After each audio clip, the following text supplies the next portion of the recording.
E aí galera, tudo bem com vocês? A ideia agora era fazer mais um giro de notícias, mas a grande verdade é que não aconteceu nada de muito relevante nas últimas 24 horas do Cruzeiro. O Mano Menezes segue no cargo, o protesto lá da torcida organizada aparentemente não teve grande repercussão, não há nenhuma notícia nova de especulações ou de transferência, seja para saída ou para chegada de atletas. E enquanto a gente fica aí morrendo de raiva nesse mês, né, que passaremos inteiramente aí 30 dias agora, pelo menos na zona de rebaixamento, os jogadores estão aí descansando nas suas férias em praias paradisíacas. E eu resolvi usar esse espaço para vocês matarem a saudade desse belo cabelo, desta camisa que teve gente falando que era do Palmeiras, essa camisa é do Cruzeiro, tá? Valendo ressaltar do ano de 2011, e isso tem a ver também com esse vídeo aqui. Mas a grande ideia é propor um questionamento. O que cada um de vocês, né, espera do Cruzeiro para essa temporada? Vou falar das minhas expectativas e peço que vocês também compartilhem nos comentários. Meu nome é Emerson Araújo, esse é o canal 6x1 e desde o início eu peço para você deixar o like no vídeo e se inscrever no canal caso ainda não seja inscrito.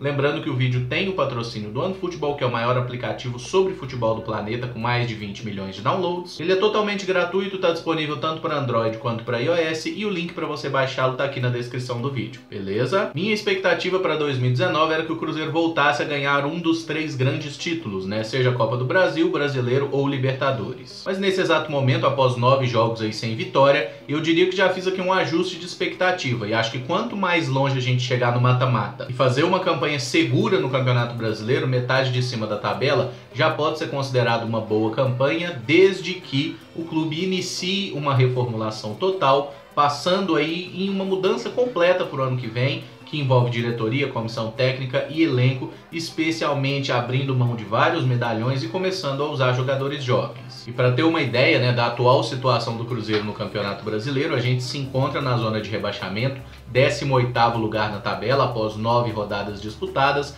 Marcamos apenas 9 gols, né, o que dá uma média aí de 1 gol feito por partida, e sofremos 16, o que significa que temos a pior defesa do Campeonato Brasileiro ao lado do Fluminense, né, time do Fernando Diniz, que é reconhecidamente um time muito ofensivo, que tem um goleiro ruim, por sinal, então naturalmente o Fluminense tem uma dificuldade maior na parte defensiva, que em tese era um ponto forte do Cruzeiro. 8 pontos conquistados em 27 que foram colocados em disputa, né, é um desempenho ridículo, acho que já falei sobre isso inclusive no vídeo de ontem, valendo destacar que o Cruzeiro tem uma das 3 maiores folhas salariais do futebol brasileiro, compatível apenas a Flamengo e Palmeiras, que são times que estão cumprindo a sua obrigação, né, se classificaram aí nos torneios de mata-mata e estão dentro do G4 do Campeonato Brasileiro. É o Cruzeiro que está totalmente aí fora das expectativas mesmo. Para piorar a situação, né, já no mês de julho, quando o time voltará a jogar, nós teremos partidas importantes de Campeonato Brasileiro, entremeando os duelos decisivos de Copa do Brasil e de Libertadores.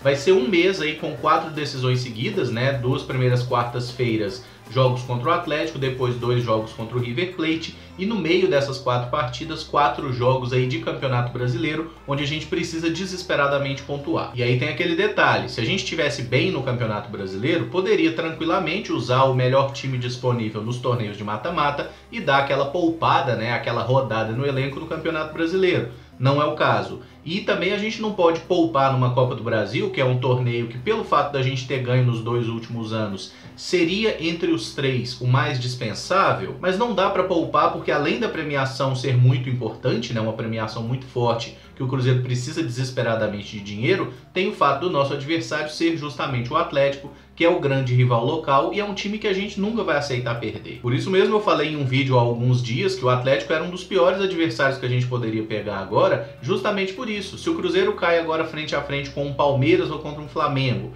adversários que têm elencos maiores que a gente, têm muito mais dinheiro e que nos últimos anos o Cruzeiro eliminou esses times, né, seja de Libertadores ou de Copa do Brasil. Se a gente pega um deles agora e porventura perde na Copa do Brasil, ninguém ia ficar se lamentando muito. Ia ser aquela coisa, ah, porra, perdemos, ano passado ganhamos. Acontece, da mesma forma que foi pro Grêmio, né, na Copa do Brasil, que a gente perdeu num ano, eles foram campeões, no ano seguinte a gente ganhou e levou a taça. Agora, contra o Atlético já não há essa prerrogativa. A gente tem que superar o Atlético, tem que passar deles, mesmo que perca na semifinal pro Palmeiras, mas do Atlético a gente tem que passar. Tentando olhar as coisas pelo lado positivo, se o Cruzeiro volta aí depois dessa parada, o Mano faz aí um bom trabalho com o elenco, a gente já volta ganhando do Atlético, eliminando eles na Copa do Brasil e já ganhando do Botafogo, que é uma partida de Campeonato Brasileiro, pode ter certeza que vai mudar tudo.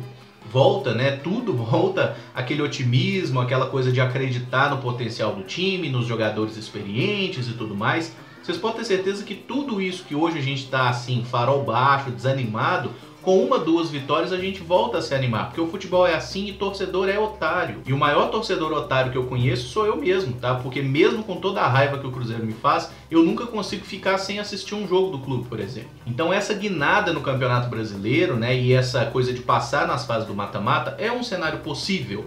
Agora, a gente tem que ver essa vontade, esse interesse, esse trabalho acontecer dentro de campo, e é isso que está faltando. Olhando do ponto de vista matemático aí, a diferença do Cruzeiro hoje para o último time que está dentro do G4, né, o time que está em 4º lugar, é de 8 pontos. 8 pontos é uma diferença que se tira em 3 rodadas. E a gente está aqui na 9ª rodada do Campeonato Brasileiro, ainda faltam 29 jogos. É lógico que a conta não é simples assim, né? Tem aí 13 times entre o Cruzeiro e o Inter, né? Então, assim, não é simplesmente ganhar os 3 jogos que você vai pro G4. Não, mas eu estou apenas ressaltando qual é a diferença de pontos, que não é nada desesperador. Não é uma coisa tipo assim, fudeu, o Cruzeiro não vai chegar mais, não tem mais chance de G4. Tem, mas essa reação tem que ser imediata e a gente não pode seguir protelando isso. E a gente sabe que quanto mais o Cruzeiro demorar a reagir, quanto mais a gente se perpetuar nessa briga na parte de baixo da tabela, time grande brigando contra o rebaixamento é uma merda. Os times têm muita dificuldade para conseguir se reerguer, até por não estar acostumado a brigar nessa parte de baixo. Tem muita água para passar por baixo dessa ponte, mas a gente não pode ficar contemporizando a situação. Não, falta muito jogo, nós vamos lá. Não, não é assim. A gente tem que entender o contexto, a gente tem que entender que sim, estamos no início do campeonato, mas as ações têm que ser imediatas. A coisa tem que começar a fluir imediatamente, senão o Cruzeiro vai ficar nessa pendenga aí, nessa dificuldade. E, gente, no mês de julho a gente pode sim ser eliminado dos 2 torneios de mata-mata e só restar o Campeonato Brasileiro. E isso sim seria um grande desastre. Nesse momento a perspectiva não é boa, né? Mas a gente tem que entender que o futebol é de fato muito dinâmico e as coisas mudam completamente de uma hora para outra, né? Do mesmo modo que o Cruzeiro era apontado no início do ano como um dos melhores times, ficou não sei quantos jogos sem perder, não sei quantos jogos sem sequer tomar um gol, e simplesmente tudo parou de dar certo em algum momento. As coisas podem voltar a funcionar, mas nada acontece sem muito trabalho. Em anos anteriores, o Mano Menezes conseguiu acertar o time do Cruzeiro depois da gente passar por algumas crises, né? Foi assim, tanto em 2017 quanto em 2018, a gente teve momentos de instabilidade, que ele chegou até a balançar no cargo. Depois as coisas deram uma melhoradinha, a gente foi lá, ganhou a Copa do Brasil e no fim das contas ficou tudo bem. Se acontecer a mesma coisa esse ano, eu confesso que eu estarei extremamente feliz, mas mesmo se porventura a gente ganha um tricampeonato de Copa do Brasil ou ganha uma Libertadores, eu acho que o Mano Menezes, o prazo dele como técnico do Cruzeiro vai até dezembro. E isso é importante ressaltar. Até o momento não há nenhum indicativo de que o Mano Menezes vá deixar o clube, parece que ele vai continuar. E se a diretoria tomou essa decisão ou simplesmente não quer tomar uma decisão e deixou o Mano no comando, vamos embora com o Mano, cara. Assim, eu acho que muita gente se esquece que em 2015 e 2016 o Mano Menezes chegou ao Cruzeiro para salvar a gente, né, quando estávamos em zona de rebaixamento. E nesse momento não tem como a gente chamar o Mano para salvar, porque já é o Mano que está aqui. Então eu acredito que sim, ele é capaz de fazer o Cruzeiro jogar muito melhor e voltar às vitórias. Acho que o trabalho dele é ruim? Acho que o trabalho dele esse ano não tá bom, especialmente nessas últimas rodadas. O Cruzeiro, a gente não enxerga nada daquilo que o Mano Menezes sempre defendeu. Agora, até para lembrar uma situação de como às vezes a mudança de comando ela piora o time, essa atual sequência do Cruzeiro, né, 9 jogos sem vitória, ela só não é pior que uma sequência de 2011, que foi aquele ano que a gente quase foi rebaixado, né, e o último episódio acabou sendo positivo, tanto que dá nome a esse canal. Mas em 2011 o Cruzeiro teve uma sequência de 11 partidas sem vitória, sequência essa que começou enquanto o técnico era Joel Santana, depois passou um período em que o treinador era Emerson Ávila e por último teve jogo também que a gente perdeu sob comando do Wagner Mancini. Foram 3 treinadores durante uma sequência de 11 jogos sem vitória. E eu acho que isso acaba pesando positivamente em favor do Mano Menezes, porque a coisa de trocar o treinador é muito difícil que funcione. E especialmente quando você tem um treinador que já fez algo de bom, você já viu coisas boas desse técnico, inclusive aqui dentro do clube. E tem uma semelhança grande de 2011 para 2019, que é o fato da gente ter uma diretoria que simplesmente é omissa e incompetente, né? Em 2011 era o último ano do Perrella enquanto presidente do Cruzeiro, extremamente questionado, muita gente falava que ele mal ia ao Cruzeiro, até porque na época ele conciliava também um cargo político, né? E no fim das contas o Perrella saiu vendendo todo mundo que dava para vender para tentar cobrir um pouco do rombo financeiro financeiro que tinha sido aberto. E eu lembro que naquele momento ali do meio de tabela, depois do Barcelona das Américas, né, o Gil, o zagueiro, foi embora. O Dudu, né, que hoje está aí brilhando no Palmeiras, foi vendido, inclusive, contra a vontade. O Thiago Ribeiro foi outro jogador negociado. Talvez tenha algum outro. Mas nomes importantes saíram, outros machucaram.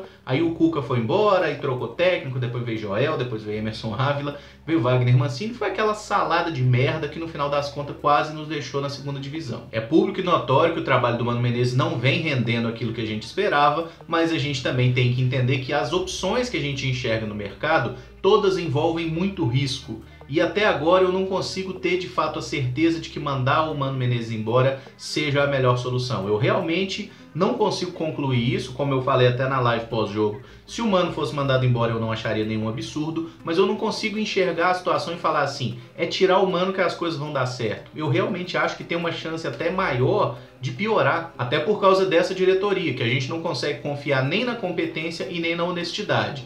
Então assim, é uma situação muito complicada e toda vez que eu lembrar eu vou ter que repetir essa frase.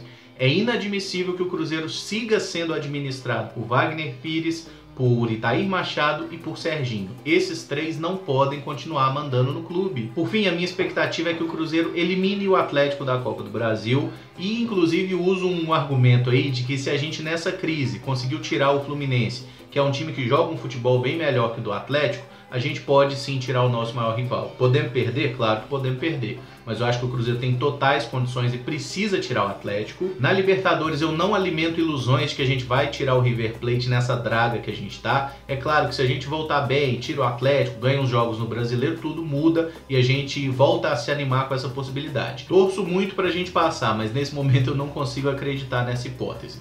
E no Campeonato Brasileiro eu acho que o Cruzeiro vai se reerguer, vai ocupar uma vaga ali meio de tabela para cima, como aconteceu nos últimos anos. E se isso acontecer, eu nem acho que seja ruim, só acho que é importante, é essencial, na verdade, que isso venha acompanhado de uma reformulação no elenco. E para 2020 também uma reformulação envolvendo comissão técnica. Mas agora eu peço que vocês deixem aí nos comentários quais são as suas expectativas, o que você imagina que o Cruzeiro vai conseguir fazer nas 3 competições aí nesse resto de ano. E ajuda a gente aí também deixando um like no vídeo e se inscrevendo no canal caso ainda não seja inscrito, beleza? Amanhã eu vou colocar o vídeo aí daquela questão de elenco, jogadores que eu acho que podem ficar, jogadores que eu acho que tem que deixar o elenco imediatamente. E como a maioria optou que não tivesse jogos da Seleção Brasileira ou de Copa América, não vou produzir nenhum conteúdo sobre esse torneio de seleções, tá bom? Mas enfim, usa aí os comentários, fala o que vocês quiserem, dê essa força pra gente. Muito obrigado por acompanhar, um abraço e até o próximo vídeo. Valeu!